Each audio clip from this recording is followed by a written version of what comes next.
My name is Dorothy and I'm 72 years old. The sound of champagne bottles popping in my own living room should have filled me with joy, but instead, each cork that flew felt like a small explosion in my chest. I stood in the doorway of what used to be my sanctuary, watching my daughter Sarah and her husband Marcus celebrate their lottery win with a ferocity that made my skin crawl. The smell of expensive champagne mixed with the lingering scent of the pot roast I'd made them just hours earlier, back when I still believed I mattered to them.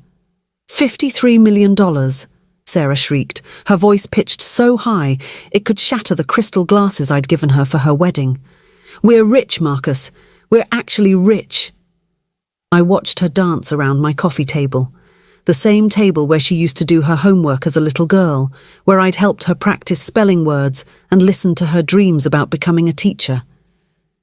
Now she moved like a stranger, her eyes wild with greed, her hands clutching that lottery ticket like it was the only thing keeping her alive.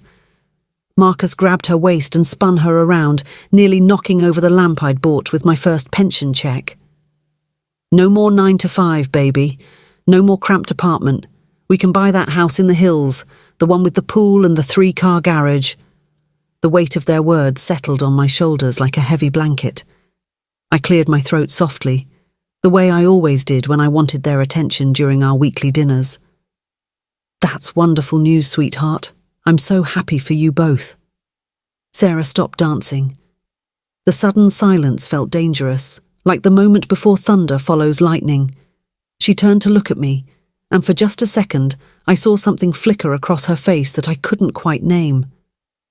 Then Marcus whispered something in her ear, and whatever softness had been there vanished completely. "Mom," Sarah said, her voice taking on that tone she'd used as a teenager when she wanted something. "Marcus and I have been talking." I felt my heart begin to race, though I couldn't say why. The champagne bubbles seemed to pop louder in the quiet room. "About what, honey?" Marcus stepped forward, his chest puffed out like a rooster in my grandmother's old chicken coop.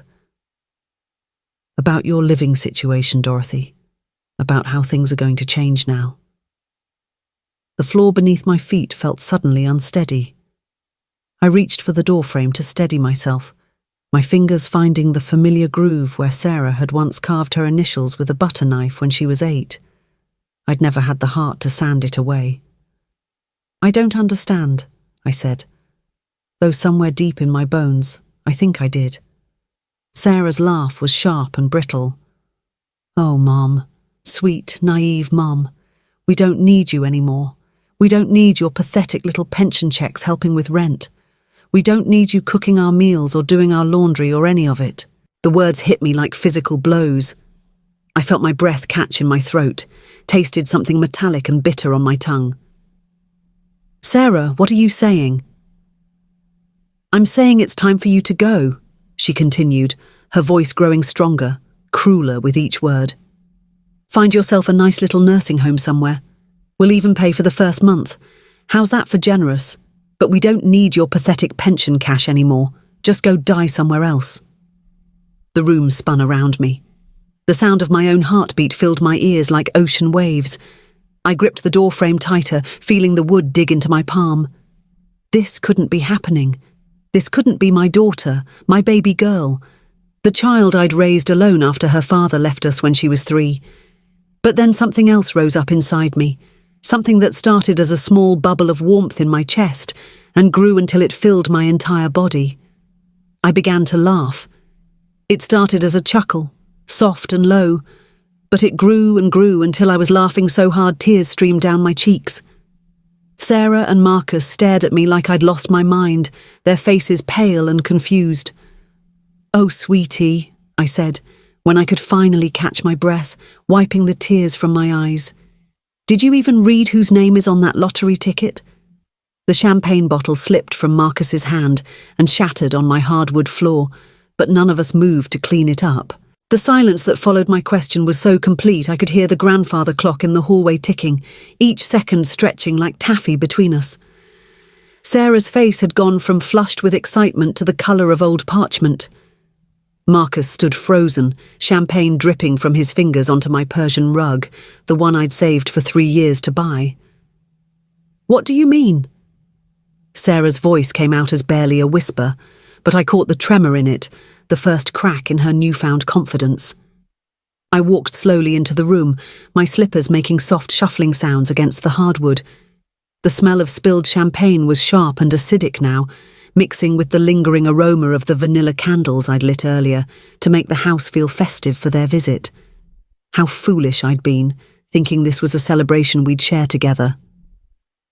"The lottery ticket, darling," I said, settling into my favourite armchair, the one with the worn velvet arms where I'd rocked her to sleep countless nights when she was small. "The one you're clutching so tightly. Did you happen to notice the name printed on it?" Marcus lunged forward and snatched the ticket from Sarah's trembling hands. His eyes darted across the small slip of paper, and I watched his face transform from confusion to disbelief to something that looked almost like terror. The ticket fluttered in his shaking grip.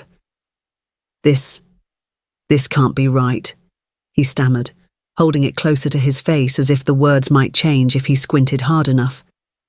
It says Dorothy Whitman." "That's my name," I said pleasantly, smoothing my skirt over my knees. "Has been for 72 years. Sarah's mouth opened and closed like a fish gasping for air. But you don't play the lottery, Mum.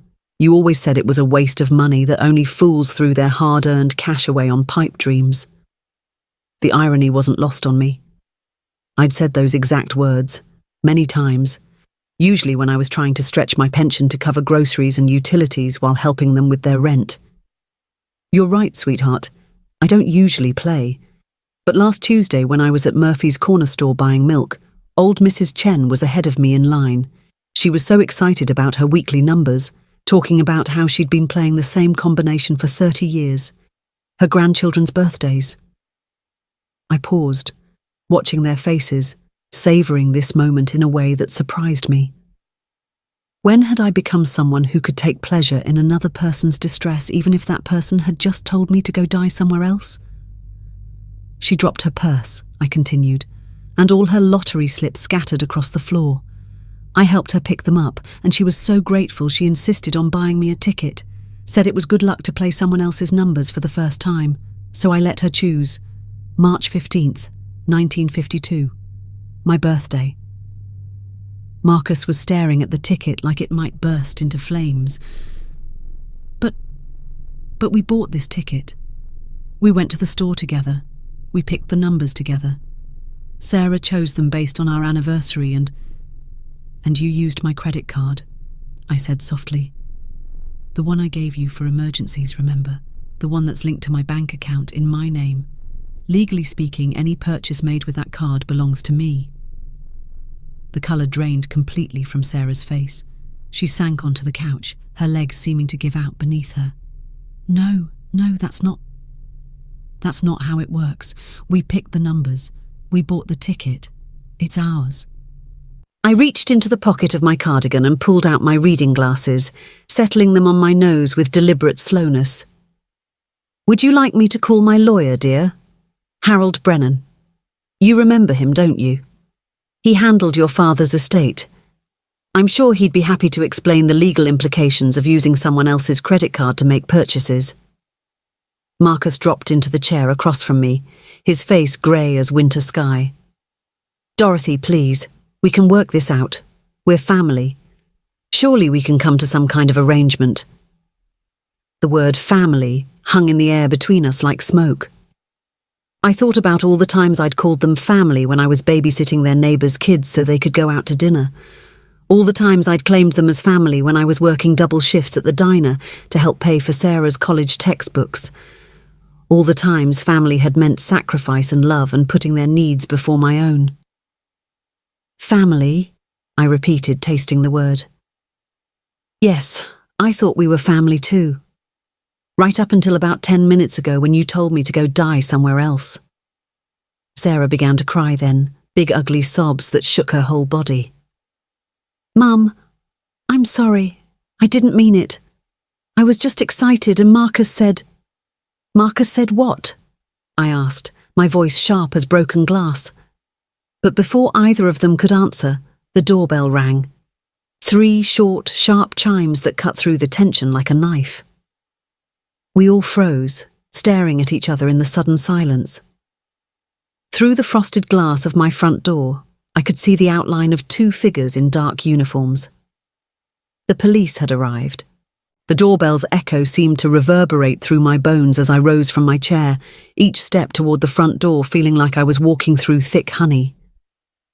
Behind me, I could hear Sarah's sharp intake of breath and the creak of leather as Marcus shifted in his seat. The scent of fear had joined the champagne and vanilla in my living room. Sharp, metallic, unmistakable. Mrs. Whitman? The officer's voice was young, respectful. Through the frosted glass, I could make out his badge glinting in the porch light. I'm Officer Martinez with the State Lottery Commission. We received a call about a winning ticket that needs verification. My hand paused on the doorknob. I hadn't called anyone.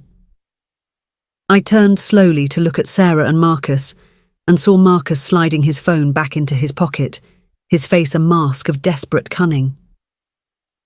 You called them, I said, not really a question. We had to, Marcus said, standing up straighter, some of his earlier bravado returning. There's obviously been some kind of mistake. We bought that ticket together as a family. The credit card thing is just a technicality. I opened the door to find 2 officers on my porch, the young Latino man who'd spoken, and an older woman with steel grey hair and eyes that had seen everything twice. The cool evening air rushed in, carrying the smell of rain and autumn leaves. Good evening, Mrs. Whitman. I'm Officer Martinez and this is Detective Sullivan. We understand there's some confusion about a lottery ticket. Please come in, I said, stepping aside, though I'm not sure there's any confusion on my part. As they entered, I caught Detective Sullivan's eyes taking in everything, the broken champagne bottle still glittering on my floor, Sarah's tear-streaked face, Marcus's aggressive posture. She'd been doing this long enough to read a room like a book. Ma'am, Officer Martinez said, pulling out a small notebook. We received a call claiming that a lottery ticket was purchased fraudulently using someone else's credit card. Can you tell us what happened here? Marcus stepped forward before I could speak. Officers, this is all a misunderstanding. My wife and I bought a lottery ticket using her mother's credit card, yes, but we had permission. We've been helping Dorothy with her finances for months. She's getting older and sometimes she gets confused about these things. The casual cruelty of his words hit me like a slap. Getting confused. As if my 72 years had somehow erased my ability to think clearly, to remember what I'd given permission for and what I hadn't. Detective Sullivan's eyes sharpened. Mrs. Whitman, do you feel confused about what happened here tonight? I looked at this woman, probably close to my own age, who'd likely spent decades dealing with people who thought they could manipulate the system, manipulate the truth, manipulate anyone they saw as weak or vulnerable. Not confused at all, Detective. Disappointed, heartbroken, but not confused. Mum, please, Sarah said, her voice thick with tears. Don't do this. We're your family. We love you. Love, I repeated, the word feeling foreign in my mouth. Is that what you call telling someone to go die somewhere else? Officer Martinez looked up from his notebook. Someone said what now? The room fell silent except for the tick of the grandfather clock and the soft patter of rain that had started against the windows. I could smell the dampness seeping in, mixing with all the other scents of this terrible evening. My daughter and her husband just informed me that now that they've won the lottery, they no longer need my pathetic pension cash and I should go die somewhere else, I said, my voice steady despite the tremor I felt in my chest. Those were the exact words used. Detective Sullivan's expression hardened. I see. And this lottery ticket was purchased with your credit card? Without my knowledge or permission, I confirmed. I gave them the card for emergencies only. I certainly didn't consider lottery tickets an emergency. Marcus's face was turning red now, desperation making him reckless. She's lying. She's a bitter old woman who can't stand to see us happy. We've been taking care of her for years and now she wants to steal our winnings out of spite. The words hung in the air like poison gas. I felt something inside me break, not with sadness this time, but with a clean, sharp anger that cut through all the hurt and confusion. "Taking care of me?" I said, my voice rising for the first time all evening.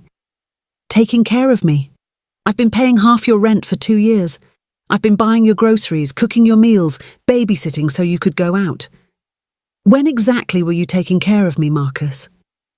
"Mrs. Whitman," Detective Sullivan said gently, "do you have documentation of these financial contributions?"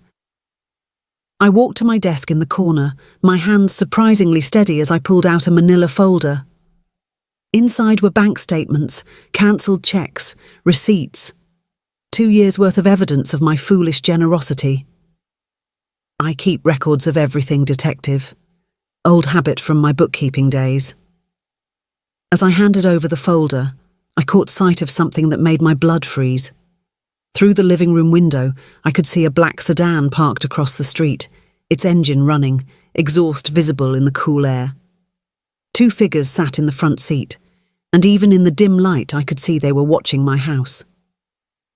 "Detective Sullivan," I said quietly, "I think we might have a bigger problem than lottery fraud." She followed my gaze to the window, and I saw her hand move instinctively toward her radio. "Officer Martinez, I need you to run the plates on that sedan across the street. Now." But before he could respond, the car's doors opened, and 2 men in expensive suits began walking toward my front door.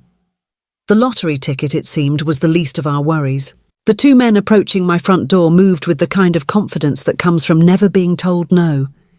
Even through the frosted glass, I could see they were cut from expensive cloth, literally and figuratively. Their suits probably cost more than my monthly pension, and they walked like they owned not just the sidewalk but the entire neighborhood. Detective Sullivan was already speaking into her radio in low, urgent tones. "This is Sullivan, badge number 4471. I need backup at 1247 Maple Street. Possible intimidation situation in progress." Marcus had gone pale again, but this time it wasn't from shock about the lottery ticket. He was staring at the approaching figures with the kind of recognition that made my stomach clench. "Oh, God," he whispered. "Oh, God, they found us." "Who found you?" I demanded, but before he could answer, the doorbell rang again. This time it wasn't the polite chime of the police officers. This was 3 long, insistent presses that seemed to say, "We know you're in there, and we're not going away." Sarah grabbed Marcus's arm, her fingernails digging into his sleeve. "You said we had more time. You said they wouldn't figure it out until after we collected the winnings." The pieces began clicking together in my mind like tumblers in a lock. "Marcus," I said, my voice deadly quiet, "what exactly did you need $53 million for?" Detective Sullivan held up a hand for silence and moved toward the door, her partner flanking her other side. Through the glass, I could see one of the men checking his watch with the impatience of someone accustomed to punctuality in all things, especially debt collection. "Mrs. Whitman," Detective Sullivan said softly, "I'm going to ask you to step into the kitchen with Officer Martinez. Whatever's about to happen, I don't want you in the line of fire. But I'd spent 72 years on this earth, and I'd be damned if I was going to hide in my own kitchen while strangers took over my living room. This is my house, Detective. I'm staying right here." The doorbell rang again, followed by a sharp knock that rattled the frame. A voice called out, smooth as silk and twice as dangerous. "Mr. Chen, we know you're in there. Time to settle accounts." Marcus made a sound like a wounded animal. "My name isn't Chen," I said, confusion mixing with growing dread. "No," Sarah said, her voice barely audible, "but his is. Marcus Chen. He's been using his stepfather's last name since we got married. His real name is Marcus Chen, and he owes some very bad people a lot of money." The world tilted sideways. I gripped the back of my chair, feeling like I was standing on the deck of a ship in rough seas. "How much money?" $2.7 million, Marcus whispered, give or take. Detective Sullivan's radio crackled to life. "Sullivan, this is dispatch. That sedan is registered to Pinnacle Financial Services. They're a consulting firm. Loan sharks, Officer Martinez translated grimly. High-end ones, but loan sharks all the same. The knocking stopped, and for a moment the only sound was the rain getting heavier against the windows. Then I heard something that made my blood run cold, the soft scrape of metal against metal. Someone was picking my lock. "They're coming in," Detective Sullivan said, drawing her weapon. "Mrs. Whitman kitchen. Now." But I was rooted to the spot, staring at my daughter and the man she'd married, seeing them clearly for perhaps the first time. "You used me," I said, the words falling like stones into still water. "All of it. The dinners, the family time, the emergencies you needed money for. You were planning this from the beginning." Sarah's tears were flowing freely now, but I found I didn't care anymore. "Mum, we never meant for it to go this far. Marcus just needed a little help, and then it snowballed, and we thought if we could just win big once." "You thought you could steal from me and use the money to pay off loan sharks," I finished.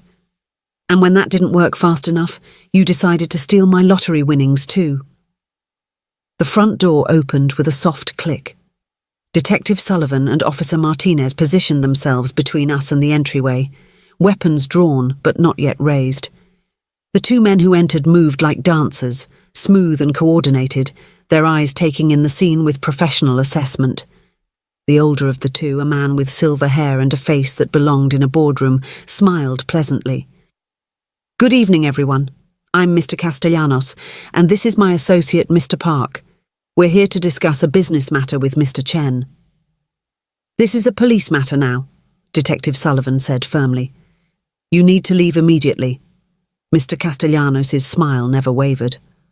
"Oh, I don't think so, Detective.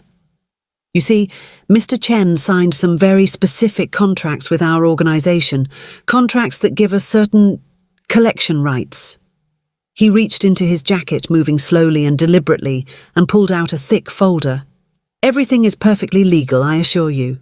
Mr. Chen borrowed money for what he claimed were medical expenses for his elderly mother-in-law. Very touching story, really." I felt the air leave my lungs. "Medical expenses?" Marcus couldn't meet my eyes. "I told them you had cancer, that we needed money for experimental treatments not covered by insurance." The betrayal was so complete, so breathtakingly thorough, that for a moment I couldn't speak. They hadn't just stolen my money and my lottery ticket, they'd stolen my identity, my health, my very existence, and turned it into a lie to borrow money from criminals. "How long?" I asked, my voice barely a whisper. 18 months, Sarah said, her words coming out in a rush. "It started small, just a few thousand to cover some gambling debts Marcus had. But the interest rates were so high, and every month we owed more, and then Marcus thought if he could just get one big score. You've been lying to me for 18 months. I sank into my chair, feeling every one of my 72 years settling into my bones. Every dinner, every conversation, every time you told me you loved me. Mr. Castellanos cleared his throat politely. "While this family reunion is touching, we do have business to conclude. Mr. Chen, our records show you now have access to a substantial lottery winning. We're prepared to consider the debt settled for the full amount of $53 million. "The hell you are," Detective Sullivan snapped. "That ticket belongs to Mrs. Whitman, and it was obtained through fraud." "Ah," Mr. Castellanos said, his smile growing wider. "But you see, Mr. Chen used Mrs. Whitman's credit card with her permission. She gave him the card for emergencies, and paying off debts to avoid physical harm certainly qualifies as an emergency. Wouldn't you agree?" The legal implications hit me like a freight train. Even if I could prove I hadn't given permission for the lottery ticket specifically, Marcus could argue he was acting in my best interests, protecting me from the consequences of his debts. A good lawyer might be able to make that stick, especially if they painted me as a confused elderly woman who didn't understand the gravity of the situation. But then I remembered something, and a slow smile spread across my face. "Mr. Castellanos," I said, standing up straighter, "you mentioned that Marcus borrowed money for my medical expenses, cancer treatment specifically." "That's correct." And you have documentation of this? Extensive documentation. Medical records, treatment plans, cost estimates. Mr. Chen was very thorough. I walked to my desk again, this time pulling out a different folder. Detective Sullivan, I think you'll find this interesting. These are my actual medical records from the past 2 years. As you can see, I'm in perfect health. No cancer, no experimental treatments, no medical expenses beyond my routine checkups. Mr. Castellanos' smile faltered for the first time. I'm sorry. What are you saying? I'm saying that Marcus committed fraud against your organization as well as against me. He forged medical documents, created false treatment plans, and borrowed money under completely false pretenses, which means your contracts are null and void. The room went dead silent, except for the rain, which had turned into a proper storm, lashing against the windows with increasing fury. Mr. Park whispered something in his partner's ear, and I saw Mr. Castellanos' jaw tighten. That's a very serious accusation, Mrs. Whitman.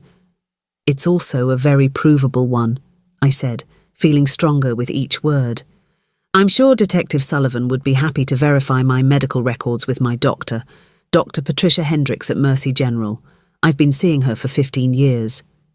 Detective Sullivan was already reaching for her radio again. This is Sullivan. I need someone to contact Mercy General Hospital and verify the medical records for Dorothy Whitman, date of birth, March 15th, 1952. Marcus had collapsed back into his chair, his face buried in his hands. I'm sorry, he kept saying over and over. I'm so sorry, it just got so out of control. But Sarah was staring at me with something that looked almost like admiration. You knew, she said. You knew all along, didn't you? I thought about that for a moment, really considered it. Had I known?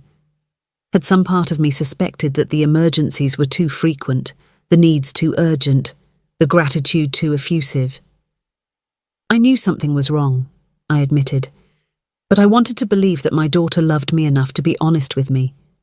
I wanted to believe that family meant something. Mr. Castellanos was having a heated, whispered conversation with Mr. Park, their professional composure finally cracking. I caught fragments. Legal exposure. Fraud investigation. Cut our losses. Finally, Mr. Castellanos straightened his tie and turned back to us. Mrs. Whitman, it appears there may have been some misunderstandings in our business relationship with Mr. Chen. We'll be conducting our own investigation, of course. Of course, I said pleasantly. I'm sure the police will be very interested in your findings. The two men left as smoothly as they'd arrived, but I noticed they took Marcus's contact information with them. Whatever happened next, I had a feeling Marcus's problems were far from over.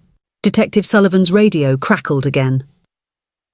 Sullivan, this is Dr. Hendricks' office at Mercy General. We've confirmed that Dorothy Whitman has no history of cancer or any serious medical conditions. Her last visit was for a routine physical 3 weeks ago. Clean bill of health. Thank you, Detective Sullivan said, then turned to Marcus. Mr. Chen, you're under arrest for fraud, identity theft and conspiracy. You have the right to remain silent. As Officer Martinez read Marcus's rights, I found myself looking at Sarah. My daughter. My baby girl who used to crawl into my bed during thunderstorms, who'd cried when she accidentally stepped on a butterfly, who'd once told me I was the best mommy in the whole world. What happens now? She asked, her voice small and broken. Now you have to decide who you want to be, I said. You can keep making excuses, keep blaming other people for your choices, keep looking for the easy way out. Or you can take responsibility for what you've done and try to make it right. How can I make this right? How can I ever make this right? I looked around my living room, at the broken champagne bottle, at the lottery ticket that had started this whole mess, at the police officers and the evidence of 18 months of lies spread across my coffee table. Then I looked back at my daughter, really looked at her, and saw something I'd been missing for a long time. She was scared, not just of the consequences, but of who she'd become. The greed and desperation had been a mask, and underneath it was still the little girl who'd once believed in right and wrong, who'd once looked up to me like I hung the moon. "You start by telling the truth," I said. "All of it. To the police, to the court, to yourself. You help them understand exactly how this happened, who else might be involved, what other crimes might have been committed. You cooperate completely. And then? And then you serve whatever time you have to serve. And when you get out, you build a life based on honesty instead of lies. You get a job, you pay your debts, you earn back the trust you've lost." Sarah was crying again, but these tears looked different somehow, cleaner. Will you visit me, if I go to prison?" The question hung between us like a bridge I wasn't sure I was ready to cross. Part of me wanted to say no, to cut her out of my life completely, to protect myself from any more betrayal. But another part of me, the part that had rocked her to sleep and bandaged her scraped knees and taught her to ride a bicycle, couldn't quite let go. "I don't know," I said honestly. "I need time to think about what forgiveness looks like, what family means when trust has been broken this completely." As the police led Marcus away in handcuffs, and as Sarah gathered her things to follow them to the station for questioning, I found myself alone in my living room with the lottery ticket still lying on my coffee table. $53 million. More money than I could spend in 10 lifetimes. Money that could buy me a new house, new furniture, new everything. Money that could erase the financial struggles I'd faced since my husband died, that could ensure I never had to worry about medical bills or grocery costs, or whether my pension would last. But as I picked up the ticket and held it in my hands, I realised something that surprised me. The money didn't feel like victory. It felt like responsibility. I thought about Mrs. Chen at the corner store, who'd been playing the same numbers for 30 years, hoping for a miracle that would let her help her grandchildren through college. I thought about the young couple I'd seen at the grocery store last week, counting coupons and putting back items they couldn't afford. I thought about the food bank where I'd volunteered before my arthritis got too bad, and all the families who came through those doors with pride swallowed and hope hanging by a thread. The storm outside was beginning to calm, the rain settling into a gentle patter against the windows. I walked to my desk and pulled out a piece of paper, then sat down to write a letter. "To whom it may concern," I began, "I am writing to establish the Dorothy Whitman Foundation for Families in Crisis." 3 hours later, I'd outlined a plan to give away $45 million. The remaining $8 million would be more than enough to ensure my comfort for the rest of my life, to buy a small house somewhere warm, to travel if I wanted to live without the constant worry about money that had shadowed my golden years. But more importantly, it would allow me to sleep at night knowing that something good had come from all this pain, that Marcus's lies and Sarah's betrayal and my own broken heart had somehow been transformed into hope for people who needed it. As I sealed the letter in an envelope addressed to my lawyer, I heard a soft knock at my door. Not the aggressive pounding of loan sharks or the official rap of police officers, but something gentler. I opened the door to find Mrs. Chen from the corner store, holding a casserole dish and wearing a concerned expression. "Dorothy, dear," she said, "I heard there was some trouble here tonight, police cars and such. I thought you might need a friend." I looked at this woman who barely knew me, who'd taken the time to walk 6 blocks in the rain because she was worried about a neighbour, who'd shared her lottery luck with a stranger and started a chain of events that had revealed the truth about my family and given me the chance to help others. "Come in," I said, stepping aside. "I'll make us some tea, and I'll tell you a story about lottery tickets and second chances." As Mrs. Chen settled into my living room, carefully avoiding the spot where the champagne bottle had broken, I realised that family wasn't always about blood. Sometimes it was about the people who showed up when you needed them most, who offered kindness without expecting anything in return, who saw you as worthy of care and concern simply because you were human. The lottery ticket was still on my coffee table, but it no longer seemed like the most important thing in the room. What mattered was the warmth of friendship, the possibility of redemption, and the knowledge that even at 72, I was still capable of choosing who I wanted to be. Outside, the storm had passed completely, and through my window, I could see the first stars beginning to appear in the clearing sky. Tomorrow would bring lawyers and paperwork, foundation meetings and difficult conversations with Sarah. But tonight, I had tea with a friend, and the quiet satisfaction of knowing that sometimes the best revenge is simply refusing to let other people's cruelty make you cruel in return. The day my greedy daughter and her husband won $53 million in the lottery, they kicked me out and told me to go die somewhere else. But in the end, they were the ones who lost everything, and I was the one who discovered that winning isn't always about the money. Sometimes it's about finding out who you really are when everything else falls away. And sometimes that's worth more than all the lottery tickets in the world.